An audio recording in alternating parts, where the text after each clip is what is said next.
विहिरीतील रहस्य भाग 10 मध्ये आपण पाहणार आहोत. ती सावली पृथ्वीवर आदळण्याआधीच संपूर्ण परिसरात काळोख पसरला. क्षणभरासाठी अग्नी विझला, वारा थांबला आणि वेळ पुन्हा एकदा गोठल्यासारखी झाली. फक्त आर्या, त्रिनेत्र आणि सप्तपाल हळू शकत होते. सावली हळूहळू आकार घेऊ लागली. ती ना मानव होती ना राक्षस. तिचं रूप सतत बदलत होतं. कधी वृद्ध, कधी लहान मूल, कधी योद्धा, तर कधी आर्याचाच चेहरा. सप्तपालातील ज्येष्ठ रक्षक कुजबुजले. तो आला. महाकालाचा दूताने आर्याकडे पाहून विचारलं, तुला खरंच वाटतं की तू शिक्के वाचवते आहेस? आर्या ठामपणे म्हणाली, हो. दूत शांतपणे हसला. मग ते पहा. त्याने हवेत हात फिरवला. क्षणात आर्याच्या समोर दोन दृश्य उभी राहिली.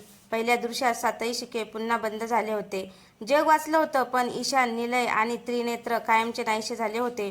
दुसऱ्या दृश्यात तिने मित्रांना वाचवलं होतं, पण सातही शिक्के तुटले आणि संपूर्ण पृथ्वी अंधारात बुडाली होती. आर्याच्या डोळ्यात अश्रू आले. दोन्हीपैकी एकच मार्ग आहे. दूताने मान हलवली. प्रत्येक युगात रक्षकाला हीच निवड करावी लागते. त्रिनेत्र पुढे आला. नाही, भविष्य दगडावर कोरलेलं नसतं. तेवढ्यात त्याने आपल्या छातीवरची प्राचीन मुद्रा फोडली. त्या मुद्रेतून तेजस्वी प्रकाश उसळला आणि आकाशात तिसरा मार्ग उमटला. त्या प्रकाश मार्गाच्या शेवटी एक अज्ञात द्वार दिसत होतं. त्यावर फक्त एकच शब्द कोरलेलं होतं, निर्मिती.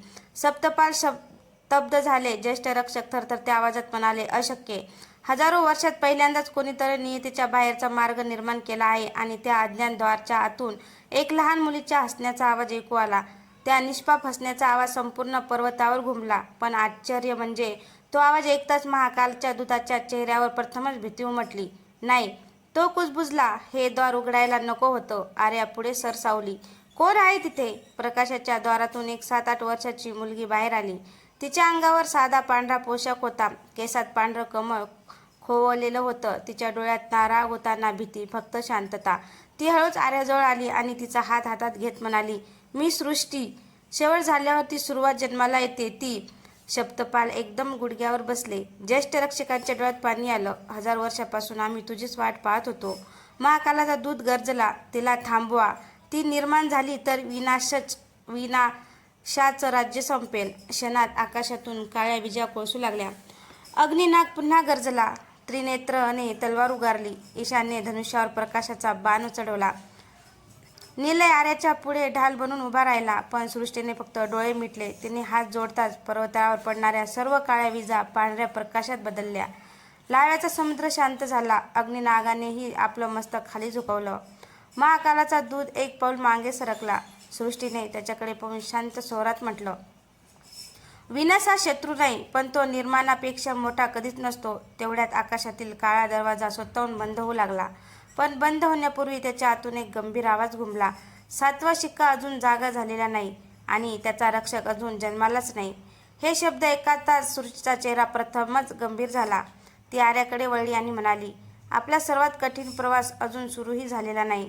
सृष्टीचे शब्द ऐकताच पर्वताच्या शिखरावरून एक तेजस्वी प्रकाश किरण आकाशात झेपावला. त्या प्रकाशात एक प्राचीन ग्रंथ हळूहळू खाली उतरू लागला. ग्रंथ स्वतःहून उघडला. त्याच्या पहिल्याच पानावर एक वाक्य कोरलेलं होतं, 7वा रक्षक जन्माने निर्माण होत नाही, तो त्यागाने जन्म घेतो. आर्याने पुढचं पान उघडलं. त्यावर 7 वर्तुळं काढलेली होती. त्यापैकी 6 वर्तुळात प्रकाश होता, पण 7वं वर्तुळ पूर्ण काळं होतं. सृष्टी गंभीर स्वरात म्हणाली, हे 7वं वर्तुळ अजून रिकामं आहे. जो स्वतःच्या स्वार्थापेक्षा जगाची निवड करेल तोच 7वा रक्षक बनेल. इतक्यात दूरवरून एक लहान मुलांच्या रडण्याचा आवाज ऐकू आला. तो आवाज अग्निकुंड पर्वताच्या आतून नव्हता, तर पर्वताच्या पायथ्याशी असलेल्या एका छोट्या गावातून येत होता. ईशानने क्षितिजाकडे पाहिलं. ते गाव नकाशावरचं नव्हतं. क्षणात ग्रंथाची पान वेगाने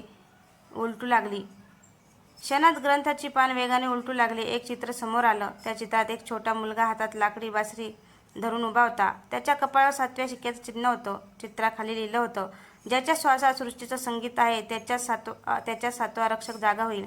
तेवढ्या जमिनीला जोरदार धक्का बसला. दूरवरचं ते गाव काळ्या धुक्यात झाकलं जाऊ लागलं. सृष्टीचा चेहरा फिकट पडला. ती कुजबुजली. उशीर झाला तर इतिहास पुन्हा स्वतःची पुनरावृत्ती करेल. आर्याने तलवार घट्ट पकडली. चला, यावेळी आपण फक्त शापाशी नाही तर नियतीलाच आव्हान देणार आहोत. आणि चौघे त्या रहस्यमय गावाच्या दिशेने निघाले, जिथे त्यांच्या आयुष्यातील सर्वात मोठी परीक्षा त्यांची वाट पाहत होती. रात्र गडद होत चालली होती. आर्या, निलय, ईशान, त्रिनेत्र आणि सृष्टी या अज्ञात गावाच्या सीमेवर पोचले. गावाचं नाव दगडी फलकावर कोरलेलं होतं, अनाहतपूर. पण त्या नावावर काळ्या राखेने एक ओळ मारलेली होती. जणू कोणीतरी हे गाव इतिहासातूनच पुसून टाकण्याचा प्रयत्न केला होता. गावात प्रवेश करताच एक विचित्र गोष्ट त्यांच्या लक्षात आली. सगळी घरं उघडी होती. चुलीमध्ये अजूनही निखारे धगधगत होते. भांड्यात अन्न वाढलेले होते. पण संपूर्ण गावात एकही माणूस नव्हता. अचानक हवेच्या मंद झुळकीसोबत बासरींचा गोड आवाज ऐकू आला. सृष्टीच्या डोळ्यात चमक आली. तोच आहे 7व्या रक्षकाची खूण. सगळे त्या सुरांच्या दिशेने धावले. गावाच्या शेवटी एका प्रचंड वडाच्या झाडाखाली साधारण 10 वर्षाचा एक मुलगा शांतपणे बासरी वाजवत बसला होता. त्याच्या आजूबाजूला हरिण, ससे आणि पक्षी निश्चित बसले होते. जणू त्यांच्या सुरांनी संपूर्ण निसर्ग शांत झाला होता. आर्या त्याच्याजवळ गेली. बाळा, तुझं नाव काय? मुलगा हसला. माझं नाव? तो उत्तर देणार इतक्यात आकाशात काळ्या ढगाचं एक प्रचंड वर्तुळ तयार झालं. त्यातून हजारो काळ्या सावळ्या खाली झेपावल्या. त्यांच्या मध्यभागी एक उंच आकृती उभी होती. तिच्या हातात काळा राजदंड होता. ती गर्जली. 7वा रक्षक जागा होण्याआधी त्यांचा अंत करा. क्षणात त्या सावल्या मुलाकडे झेपावल्या. आर्याने तलवार उगारली. ईशान्य प्रकाशाचा बाण सोडला. त्रिनेत्र पुढे झेपावला. पण सगळ्यांच्या आधी त्या छोट्या मुलाने फक्त एकच स्वर बासरीवर छेडला. त्या एका सुराने संपूर्ण आकाश थरथरलं आणि हजारो सावल्या हवेत थिजून गेल्या. बासरीत तो एकच स्वर हवेत बराच वेळ घुमत राहिला. थिजलेल्या सावल्या जणू दगडात बदलल्या आणि पुढच्या क्षणी हजारो काळ्या काचेच्या तुकड्यासारख्या फुटून वाऱ्यात विरघळल्या. सगळे स्तब्ध झाले. आर्यन त्या मुलाकडे पाहिले. तू हे कसं केलं? मुलगा निरागसपणे हसला. मला माहीत नाही. मी घाबरलो की बासरी स्वतःच वाजते. सृष्टी त्याच्याजवळ बसली. तिने त्याच्या कपाळावर हात ठेवला. क्षणात तिच्या चेहऱ्यावर हसू नाहीसं झालं. आर्या, आपण उशीर केला आहे. निले घाबरून म्हणाला. काय झालं? सृष्टीने हळू आवाजात उत्तर दिलं. हा मुलगा 7वा रक्षक नाही. क्षणभर सगळे गप्प झाले. मग? सृष्टीने मुलाच्या छातीवर उमटलेले एक काळं चिन्ह दाखवलं. ते चिन्ह हळूहळू वाढत होतं. हा तर 7व्या रक्षकाचं पात्र आहे, पण त्याच्या आत दुसरीच शक्ती जागी होत आहे. इतक्यात मुलाच्या हातातील बासरीला भेग पडली. टक टक. पहिली भेग, मग दुसरी, आणि क्षणार्धात संपूर्ण बासरी तुटून जमिनीवर पडली. त्या तुटलेल्या बासरीतून काळा धूर बाहेर आला. धुराने हवेत एक चेहरा तयार केला. तो चेहरा पाहताच त्रिनेत्रने तलवार खाली सोडली. त्यांच्या तोंडून नकळत शब्द बाहेर पडले. गुरुदेव. धुरातील चेहरा हसला. हो त्रिनेत्र, ज्याला तुम्ही हजारो वर्षापूर्वी हरवलं असं समजलात तो मीच आहे. आकाश पुन्हा काळं झालं आणि त्या धुरातून एक विशाल मंदिर हळूहळू प्रगट होऊ लागलं. मंदिराच्या शिखरावर फडकणाऱ्या काळ्या ध्वजावर एकच चिन्ह होतं, 8 बिंदूचं वर्तुळ. सृष्टीचा आवाज प्रथमच थरथरला. नाही, 8वा शिक्का अस्तित्वात असू शकत नाही. धुरातील गुरुदेव मोठ्याने हसले. तुम्ही 7 शिक्क्याची कथा ऐकली, पण ती पूर्ण नव्हती. कारण सर्वात मोठं रहस्य 8व्या शिक्क्याचं आहे. 8व्या शिक्क्याचं नाव ऐकताच संपूर्ण वातावरण बदललं. आकाशात विजा चमकू लागल्या. जमिनीवर कोरलेली 7ही शिक्क्याची चिन्ह एकामागोमाग एक फिकट होत गेली आणि त्यांच्या मध्यभागी एक नवीन चिन्ह प्रगट झालं. 8 पाकळ्यांचं काळं कमळ. सृष्टीने थरथरत्या आवाजात म्हटलं. हे चिन्ह प्राचीन ग्रंथातून मुद्दाम पुसून टाकलं गेलं होतं. त्रिनेत्रने धुरातील गुरुदेवांकडे पाहिलं. गुरुदेव, तुम्ही आमच्याशी विश्वासघात का केला? गुरुदेवाच्या चेहऱ्यावर दुःख उमटलं. विश्वासघात मी केला नाही, सत्य लपवणाऱ्यांनी केला. त्यांनी हात वर केला. क्षणात हवेत हजारो वर्षापूर्वीचं दृश्य उमटलं. 7 रक्षक, 7 शिक्के आणि त्यांच्या मागे उभा असलेला एक 8वा ऋषी, तोच गुरुदेव. 7 शिक्के जगाचं रक्षण करत नव्हते, ते 8व्या शिक्क्याला कैद करून ठेवत होते. आर्या पुढे आली. 8व्या शिक्क्यात असं काय आहे? गुरुदेव काही क्षण शांत राहिले. मग त्यांनी उत्तर दिलं. सत्य. सगळे गोंधळले. सत्य? हो, सत्य. जेव्हा माणूस सत्य सहन करू शकत नाही, तेव्हा तो त्याला शाप, देव, राक्षस किंवा नियती असं नाव देतो. तेवढ्यात काळ्या कमळाच्या मध्यातून एक प्रकाश किरण आकाशात झेपावला. त्या प्रकाशात एक प्राचीन दगडी फलक दिसू लागला. त्यावर कोरलेले शब्द वाचताच आर्याचा श्वास अडकला. ज्याला तुम्ही नायक समजता तोच विनाशाचं कारण ठरेल. क्षणात सगळ्यांच्या नजरा आर्याकडे वळल्या. पण गुरुदेवांनी हळूच मान हलवली. नाही, हा इशारा आर्यासाठी नाही. त्यांनी त्रिनेत्रकडे बोट दाखवलं आणि पहिल्यांदाच त्रिनेत्रच्या कपाळावर काळ्या कमळाचं चिन्ह उमटू लागलं. त्रिनेत्रच्या कपाळावर काळ्या कमळाचं चिन्ह क्षणोक्षणी अधिक गडद होत गेलं. ईशान्य तलवार उपसली. त्रिनेत्र मागे हो. पण आर्या त्याच्या आडवी उभी राहिली. नाही, तो आपला शत्रू नाही. त्रिनेत्र वेदनेने गुडघ्यावर कोसळला. त्याच्या डोळ्यातून काळ्या प्रकाशाच्या रेषा बाहेर पडू लागल्या. तो वेदनेने ओरडला. आर्या, माझ्यापासून दूर जा. मी स्वतःवरचा ताबा गमावत आहे. तेवढ्यात गुरुदेवांचा गंभीर आवाज घुमला. हा शाप नाही, ही 8व्या शिक्क्याची जागृती आहे. क्षणात त्रिनेत्रच्या भोवती काळ्या आणि पांढऱ्या प्रकाशाचं वादळ तयार झालं. त्यांच्या मनातील प्रत्येक आठवण हवेत दिसू लागली. त्याच्या मनातील प्रत्येक आठवण हवेत दिसू लागली. लहानपण, रक्षक बनण्याची शपथ, 7 शिक्क्यांचं रक्षण आणि शेवटी एक गुप्त सभा. त्या सभेत 7 रक्षक उभे होते. त्यांच्यासमोर गुरुदेव शांतपणे म्हणत होते, जर कधी सत्य जगासमोर आलं तर लोक देवावरचा विश्वास गमावतील. पण 7 रक्षकांनी त्याचं ऐकलं नाही. त्यांनी गुरुदेवांना कैद केलं आणि इतिहास बदलून लिहिला. दृश्य नाहीसं झालं. आर्या स्तब्ध झाली. म्हणजे इतिहास खोटा होता. गुरुदेवांनी डोळे मिटले. इतिहास नेहमी विजेत्यांनी लिहिलेला असतो. सत्य मात्र काळाच्या पलीकडे जगत राहतं. इतक्यात जमिनीखालून प्रचंड कंपन सुरू झाले. अनहातपूर गावाच्या मध्यभागी असलेली जुनी विहीर अचानक फुटली. त्यातून काळं पाणी नव्हे तर तेजस्वी निळा प्रकाश आकाशात झेपावला. सृष्टीच्या चेहऱ्यावर आश्चर्य उमटलं. हे अशक्य आहे. नववा मार्ग उघडला. गुरुदेव शांतपणे म्हणाले, नाही, तो नवा मार्ग नाही, तो आहे सत्यद्वार. आणि त्या प्रकाशातून एक अनोळखी स्त्री बाहेर आली. तिने आर्याकडे पाहून स्मित केलं आणि म्हणाली, मुली, मी तुझी आई आहे. आर्याच्या हातून तलवार निसटून खाली पडली. आर्याचा स्वाद अडकला. आई? तिच्या डोळ्यात अश्रू दाटले. पण माझी आई तर माझ्या लहानपणीच. ती स्त्री शांतपणे पुढे आली. हो, तुला तसंच सांगितलं गेलं, पण सत्य वेगळंच होतं. निलय आणि ईशान एकमेकांकडे पाहू लागले. सृष्टी मात्र काही बोलली नाही. जणू तिला हे सत्य आधीपासून माहिती होतं. त्या स्त्रीने गळ्यातील एक अर्धचंद्राकृती लॉकेट काढलं. आर्याने थरथरत्या हाताने स्वतःच्या गळ्यातील लॉकेट बाहेर काढलं. दोन्ही लॉकेट एकमेकांजवळ येताच टक, ते आपोआप जोडले गेले. आता ते पूर्ण गोलाकार झालं होतं. त्या गोलाकार लॉकेटमधून निळा प्रकाश बाहेर पडला. हवेत एक प्राचीन नकाशा उमटला. त्या नकाशात 7 शिक्के नव्हते, 8ही नव्हते. एकूण 9 केंद्रबिंदू चमकत होते. गुरुदेव हसले. शेवटी सत्य पूर्ण झालं. आर्या गोंधळली.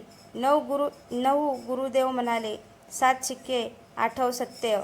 आणि 9वं. तेवढ्यात आर्याची आई पुढे आली. तिने नकाशाच्या मध्यभागी बोट ठेवलं. तिथे एक शब्द चमकला, हृदय. ती शांतपणे म्हणाली, सर्व शक्तीचं खरं केंद्र ना पर्वत आहे, ना किल्ला, ना विहीर. ते प्रत्येक माणसाच्या हृदयात आहे.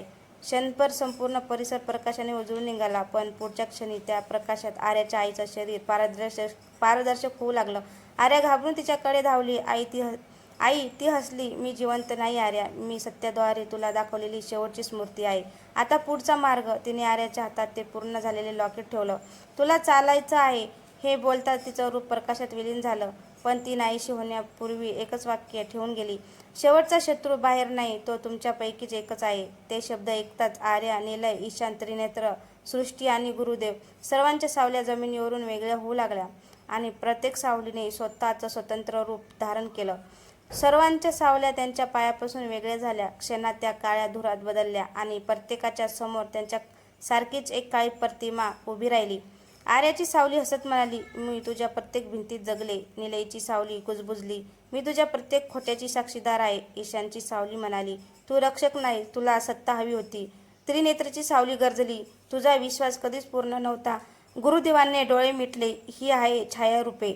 जो स्वतःच्या छायेला स्वीकारेल तोच पुढे जाईल. जो तिच्याशी लढेल तो कायमचा हरवेल. आर्याने तलवार खाली ठेवली. ती स्वतःच्या सावलीसमोर जाऊन शांतपणे म्हणाली, मी तुला नकारत नाही. हो, मी घाबरले होते. मी चुका केल्या. मी अनेक सत्यापासून पळाले. पण तू मीच आहे. हे शब्द ऐकता ती सावली हळूहळू प्रकाशात बदलली आणि आर्याच्या शरीरात विलीन झाली. निलय, ईशान आणि सृष्टी यांनीही स्वतःच्या छायेला स्वीकारलं. पण त्रिनेत्र मात्र मागे सरकला नाही. मी माझ्या अंधाराला कधीच स्वीकारणार नाही. त्याची सावली मोठ्याने हसू लागली. क्षणात ती त्याच्यापेक्षा विशाल झाली. तिने त्रिनेत्रला आपल्या काळ्या धुरात वेढलं. आर्या धावत पुढे आली. त्रिनेत्र, पण उशीर झाला होता. धूर विरताच त्रिनेत्र तिथे नव्हता. त्याच्या जागी काळ्या कवचातील एक अनोळखी योद्धा उभा होता. त्याच्या हातात काळी तलवार होती. कपाळावर काळ्या कमळाची मुद्रा चमकत होती. त्याने हळूहळू डोळे उघडले. त्यात कोणतीही ओळख उरली नव्हती, फक्त अंधार. त्याने तलवार आर्याकडे रोखली आणि एका दंड आवाजात म्हणाला, त्रिनेत्र संपला. आता माझा जन्म झाला आहे. मी छायाधिपती आहे. त्या क्षणी आकाशात 9व्या केंद्रबिंदूचा प्रकाश विझला आणि संपूर्ण जगावर काळ्या ग्रहणाची सावली पसरू लागली. काळ्या ग्रहणामुळे दिवस असतानाही आकाश काळवंडलं. पक्षी आकाशातून खाली पडू लागले. नद्या काही क्षणासाठी उलट्या दिशेने वाहू लागल्या. जणू संपूर्ण सृष्टीत संतुलन ढासळत होतं. आर्याने छायाधिपतीकडे पाहिलं. त्रिनेत्र, तू अजूनही कुठेतरी आहेस, मला माहिती आहे. छायाधिपती थंडपणे हसला. त्रिनेत्रचं नाव आता इतिहासात आहे. त्याने स्वतःच्या अंधाराला नाकारलं आणि ज्याने स्वतःला नाकारलं त्याला मी बनवतो. क्षणात त्याने काळी तलवार जमिनीत रोवली. संपूर्ण गाव हादरलं. जमिनीखालून शेकडो काळे हात बाहेर येऊ लागले. ते हात गावभर पसरू लागले. ईशान्य प्रकाशाचा बाण सोडला. सृष्टीने निर्मितीची शक्ती जागवली. गुरुदेवांनी प्राचीन मंत्र उच्चारले, तरीही ते काळे हात थांबत नव्हते. आर्याच्या गळ्यातील पूर्ण झालेले लॉकेट अचानक तेजाने चमकू लागलं. त्यातून एक आवाज आला, शक्तीने अंधार जिंकता येत नाही, त्यासाठी त्याग आवश्यक असतो. आर्या क्षणभर शांत उभी राहिली. तिने तलवार जमिनीवर ठेवली, गळ्यातलं लॉकेट काढलं आणि दोन्ही हातांनी घट्ट पकडलं. जर माझ्या त्यागाने सगळं थांबणार असेल तर मी तयार आहे. नको निलय, ईशान आणि सृष्टी एकाच वेळी ओरडले. पण उशीर झाला होता. आर्याने लॉकेट जमिनीवर ठेवलं. ते क्षणार्धात हजारो प्रकाशकणात विखरून त्या प्रकाशकणांनी संपूर्ण अनाहतपूर व्यापलं. काळे हात विरघळून लागले. काळं ग्रहण फिकट होऊ लागलं. छायाधिपती पहिल्यांदाच वेदनेने ओरडला, हे अशक्य आहे. त्याच्या काळ्या कवचाला भेगा पडू लागल्या आणि त्या भेगांमधून त्रिनेत्रचा आवाज ऐकू आला, आर्या, अजून सर्व काही संपलेलं नाही. तेवढ्यात छायाधिपतीच्या छातीतून एक तेजस्वी प्रकाश बाहेर पडला. त्या प्रकाशात त्रिनेत्रचा चेहरा क्षणभर दिसला. तो हात पुढे करून म्हणाला, माझी सुटका करण्यासाठी तुला अंतिम द्वार उघडावं लागेल. त्या क्षणी दूर तिजावर ढगांच्या पलीकडे सुवर्ण प्रकाशाने उजळले एक प्राचीन द्वार प्रकट झालं. त्यावर एकच शब्द कोरलेला होता, मोक्ष. सुवर्ण प्रकाशाने उजळलेले ते द्वार आकाशात तरंगत होते. त्याच्या भोवताली ना ढग होते ना वीज, फक्त शांतता. इतकी गहिरी शांतता की प्रत्येकाच्या स्वतःच्या हृदयाचे ठोके स्पष्ट ऐकू येत होते. गुरुदेवांनी आदराने मस्तक झुकावले. हजारो वर्षात प्रथम मोक्षद्वार स्वतः प्रकट झाले आहे. आर्या त्या द्वाराकडे चालू लागली. पण प्रत्येक पावलागणिक तिच्या मनातल्या आठवणी एक एक करून विरघळू लागल्या. तिला पहिली भेट आठवणीस झाली, मग तिचं गाव, मग तिच्या वडिलांचा चेहरा. निलयने घाबरून तिचा हात धरला. आर्या, थांब, तू स्वतःला विसरत आहेस, गुरुदेव गंभीर स्वरात म्हणाले. मोक्षद्वाराची किंमत आठवणी आहेत. जो आज जाईल तो सर्व ओझ मागे ठेवूनच जाऊ शकतो. आर्या काही क्षण शांत राहिली. मग तिने निलयकडे पाहून हलकंसं स्मित केलं. जर माझ्या आठवणी गेल्या तर त्या मला पुन्हा सांगशील? निलयच्या डोळ्यात अश्रू आले. दरवेळी आर्याने सुवर्णद्वाराला स्पर्श केला. क्षणात ते हळूहळू उघडलं. आत एक अनंत प्रकाशमय मार्ग दिसत होता. त्या मार्गाच्या शेवटी एक तेजस्वी सिंहासन होतं. पण त्या सिंहासनावर कोणी बसलेलं नव्हतं. त्याच्या मागच्या भिंतीवर एकच वाक्य कोरलेलं होतं, शेवटचा रक्षक कधीच राज्य करत नाही, तो फक्त पुढच्या रक्षकाला जन्म देतो. ते वाचताच आर्याच्या हातावरचं जन्मचिन्ह तेजाने उजळलं. सृष्टीच्या चेहऱ्यावर आश्चर्य उमटलं. ती हळू आवाजात म्हणाली, आर्या, तू 7वी रक्षक नाहीस, तू पहिली संरक्षिका आहे, जिच्यापासून प्रत्येक युगातील रक्षक जन्म घेतात. आणि त्या क्षणी त्या रिकाम्या सिंहासनाच्या मागून कोणाच्या तरी टाळ्यांचा आवाज घुमला. तर मित्रांनो, तुम्हाला काळ्या विहिरीतील रहस्य भाग 10 कसा वाटला? आवडल्यास लाईक, कमेंट, शेअर करायला विसरू नका. तसंच आपल्या चॅनलवर कोणी नवीन असेल तर चॅनलला सबस्क्राईब करा.